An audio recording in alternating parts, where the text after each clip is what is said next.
સુરતમાં તારીખ 8 અને 9 મે મિલેટ્સ મહોત્સવ પ્રાકૃતિક ફાર્મર માર્કેટ 2025 ગૃહ રાજ્યમંત્રી શ્રી હર્ષ સંઘવીના હસ્તે વનિતા વિશ્રામ ખાતે 2 દિવસીય મિલેટ્સ મહોત્સવ ખુલ્લો મુકાશે।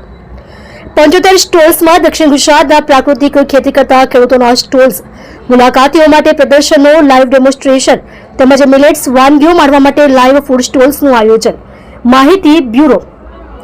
પૌષ્ટિક મિલેટ્સ પ્રાકૃતિક ખેતીથી પકવેલા અનાજનો લોકો વધુને વધુ ઉપયોગ કરવા પ્રેરિત થાય, ભોજનમાં જાડા બરછટ અનાજનું નિયમિત સેવન કરે તેવા આશયથી સુરત ખેતીવાડી વિભાગ અને સુરત મહાનગરપાલિકાના સંયુક્ત ઉપક્રમે તારીખ 8 અને 9 ફેબ્રુઆરીએ 2 દિવસ માટે વનિતા વિશ્રામ ગ્રાઉન્ડ ખાતે સુરત જિલ્લા કક્ષાનો મિલેટ્સ મહોત્સવ યોજાશે। આ મિલેટ્સ મહોત્સવ પ્રાકૃતિક ફાર્મર માર્કેટ 2025 ને તારીખ 8મીએ 12 કલાકે ગૃહ રાજ્યમંત્રી શ્રી હર્ષ સંઘવીના હસ્તે ખુલ્લો મુકાશે।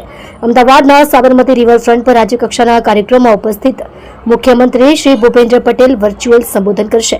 દક્ષિણ ગુજરાતના સુરત, વલસાડ, નવસારી, ડાંગ, તાપી, નવસારી જિલ્લાના 60 જેટલા પ્રાકૃતિક ખેતી કરતા ખેડૂતો 75 જેટલા સ્ટોલ્સમાં મિલેટ્સ ઉત્પાદનો વેચાણ માટે પ્રદર્શિત કરશે, જ્યારે મિલેટ્સની વાનગીઓના 15 ફૂડ સ્ટોલ્સ ઉભા કરાશે।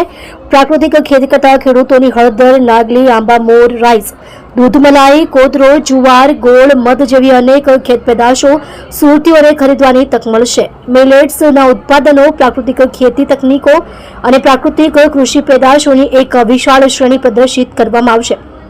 તારીખ 8મી સુધી સવારે 9 થી રાત્રે 8 સુધી ખુલ્લા રહેનાર આ મહોત્સવમાં મિલેટ્સનું મહત્વ અને મૂલ્યવર્ધન, પ્રાકૃતિક ખેતી અને ઓર્ગેનિક સર્ટિફિકેશન અને બાગાયતી પેદાશોનું કેનિંગ વગેરે જેવા વિષયો પર અગ્રણી કૃષિ વૈજ્ઞાનિકો પેનલ ચર્ચાથી માર્ગદર્શન આપશે। મિલેટ્સ આધારિત રસોઈ, લાઈવ ફૂડ સ્ટોર્સ, ફૂડ પ્રોસેસિંગનું લાઈવ ડેમોન્સ્ટ્રેશન જોવા મળશે।